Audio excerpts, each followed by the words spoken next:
बिस्मिल्लाहिर्रहमानिर्रहीम।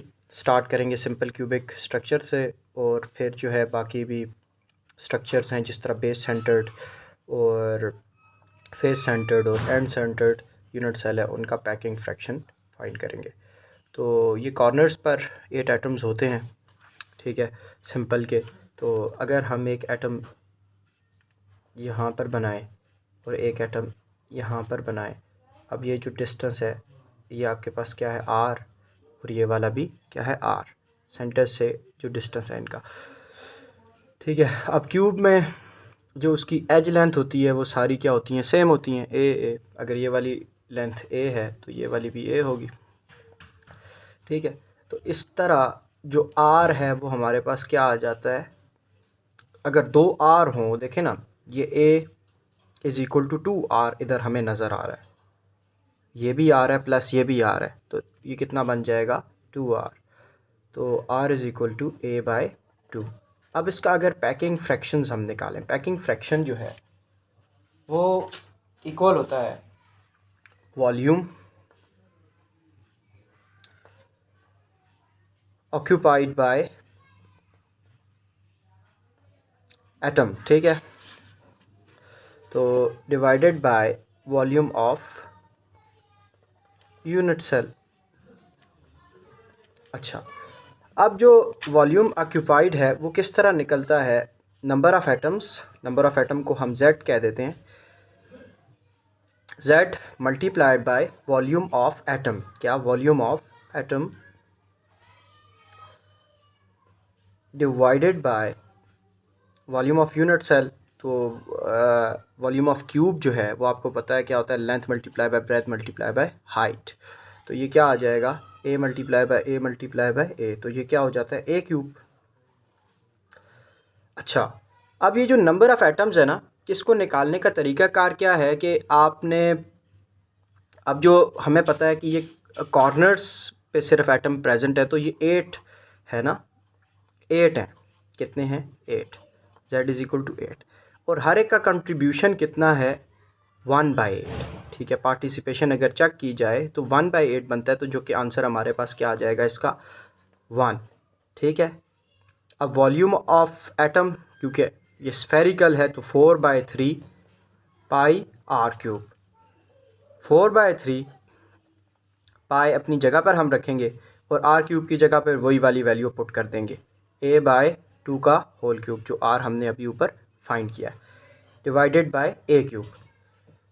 सही है, जब हम इसको सॉल्व करेंगे, ठीक है, a क्यूब से कट जाएगा, इधर 8 आ जाएगा, 4 1 ज़ार 4 2 ज़ार। तो जब हम इसको सॉल्व करते हैं तो हमारे पास जो आंसर आता है वो आता है 0.52। अब हम इसको अगर 100 से मल्टीप्लाई करें तो हमारे पास जो आंसर आ जाएगा वो कितना आ जाएगा, 52%, ठीक है। अब ये जो 52% है, 52.4, सॉरी, 0.524 है ना, तो ये 52.4% आ जाएगा। तो इसका ये मतलब है कि जो स्पेस ऑक्यूपाइड है वो कितनी है, 52.4 है, और जो एम्प्टी स्पेस है वो आपके पास 47.6% रह जाती है। Empty is equal to 47.6%। जी, अब कैलकुलेट करते हैं बेस सेंटर्ड का। तो बेस सेंटर्ड का ये है कि एजेस पर भी, मतलब जो कॉर्नर्स हैं, कॉर्नर्स पर 8 एटम्स हैं, और उसके बाद एक एटम जो है वो सेंटर में भी होता है। अब जो इसका तरीक़ाकार यही है कि देखें, यहाँ से लेकर यहाँ तक का डिस्टेंस जो है ये आर है, ये असल में ड्राइंग थोड़ी सही तरह नहीं हुई लेकिन फिर भी देखें, और ये भी आर है और ये भी आर है, और इसी तरह ये वाला डिस्टेंस भी आर है। तो अब ये वाला जो है अगर हम कैलकुलेट करना चाहेंगे तो देखें, ये ए, इसको आप बी कहें, इसको सी कहें और इसको डी कहें, ठीक है ना। तो अब इसके ऊपर हम अगर पाइथागोरस थ्योरम लगाएं तो ये इस तरह से एक आपकी ट्रायंगल बनती है जो ए, सी और डी है, इसको निकालना है ना। अब इसको उस फिगर से निकाल के इधर मैंने अलग से ड्रा किया। अब इसके ऊपर अगर हम पाइथागोरस थ्योरम लगाएं तो वो ये क्या होगा कि ए डी का स्क्वायर इक्वल है ए सी का स्क्वायर प्लस डी सी का स्क्वायर, मतलब हाइपोटेन्यूस का स्क्वायर इक्वल बेस का स्क्वायर प्लस परपेंडिकुलर का स्क्वायर। अच्छा, अब ये देखें कि ए डी का जिस तरह मैंने बताया कि आर ये डिस्टेंस, फिर ये 2 आर ये हो गए और 1 आर ये, तो ये ए डी आपके पास क्या बन जाता है, 4 आर बन जाता है। क्या, R plus R plus R plus R, तो जो कि कितना है 4 आर। ठीक है, तो अब इसकी जगह पर मैं 4 आर लिख सकता हूँ, इसका स्क्वायर। ठीक है, अब जो ये ए सी स्क्वायर्ड है, ये आपको फिगर में नज़र आ रहा है कि इसको भी फाइंड, ये भी नीचे एक ट्रायंगल बना रहा है ना, तो इसकी ट्रायंगल अगर इधर अलग से बनाई जाए तो ये देखें, इसकी ट्रायंगल इस तरह से बनेगी ए सी, फिर पाइथागोरस इस पर भी लगाएं तो क्या बन जाएगा, ए सी का स्क्वायर इक्वल है ए बी का स्क्वायर प्लस ए प्लस बी सी का स्क्वायर, सॉरी, तो हाइपोटेन्यूस का स्क्वायर बेस प्लस परपेंडिकुलर। अब ये जो ए सी का स्क्वायर है, मतलब उसकी वैल्यू हम इधर पुट कर देंगे, मतलब ए बी का स्क्वायर प्लस बी सी का स्क्वायर और डी सी अपनी जगह पर डी सी का स्क्वायर।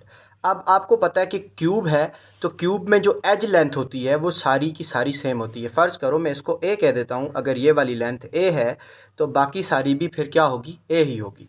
ठीक है, 4 आर स्क्वायर अपनी जगह पर, इसका स्क्वायर ओपन कर लेना चाहिए था लेकिन नहीं किया, चले छोड़ें, अब आगे कर लेंगे। तो ए बी अगर ए है तो बी सी ये देखें ये भी ए होगी, और सी डी या डी सी वो भी ए ही होगी, सारी ए होंगी, ए स्क्वायर प्लस ए स्क्वायर प्लस ए स्क्वायर।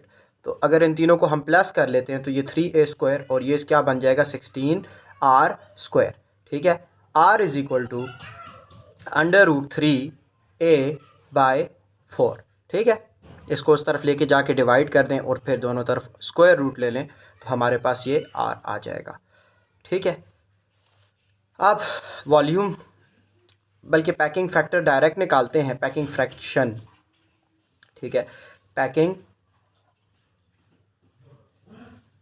फैक्टर कह लें आप। ठीक है, तो अब पैकिंग फ्रैक्शन जो है, packing fraction sorry packing efficiency भी इसको कहते हैं। तो पैकिंग फ्रैक्शन अभी पीछे भी हमने निकाली थी, क्या था कि volume occupied by the atoms divided by volume of the unit cell. ठीक है, तो मल्टीप्लाई बाय 100% निकालने के लिए करते हैं ना। ठीक है, तो पैकिंग फैक्टर या packing fraction Z multiply by volume of atom divided by volume of unit cell. ठीक है, तो अब शॉर्ट फॉर्म में लिखा है क्योंकि पहले एक्सप्लेन कर चुका हूँ। अब नंबर ऑफ एटम्स देखें, अगर इसमें हम निकालते हैं 8 एटम्स है कॉर्नर्स पर। ठीक है, और हर एक की जो इसमें कंट्रीब्यूशन है वो 1/8। ठीक है, plus 1 atom at the centre और वो किसी से भी अटैच नहीं है, तो 1 मल्टीप्लाई बाय 1, ये काट के तो कितना आ जाएगा, 2 आ जाएगा। ठीक है, अब नंबर ऑफ़ एटम्स इधर 2 आ गए, मल्टीप्लाई बाय वॉल्यूम, वॉल्यूम क्या है 4/3 pi r cube divided by volume of the unit cell, वो वही है क्यूब है, तो ए क्यूब आ जाएगा। अच्छा, अब ये 2 मल्टीप्लाई बाय 4/3 अपनी जगह पर पाई और आर क्यूब, इसको यूँ पुट कर लूँ √3/4 का क्यूब इंटू ए का क्यूब। ठीक है ना, तो डिवाइडेड बाय ए क्यूब, ये ए क्यूब से कट गया। अब सारी वैल्यूज़ अगर आप प्लग इन करें तो हमारे पास जो आंसर आता है, ठीक है, वो आंसर जो है वो आता है 0.68।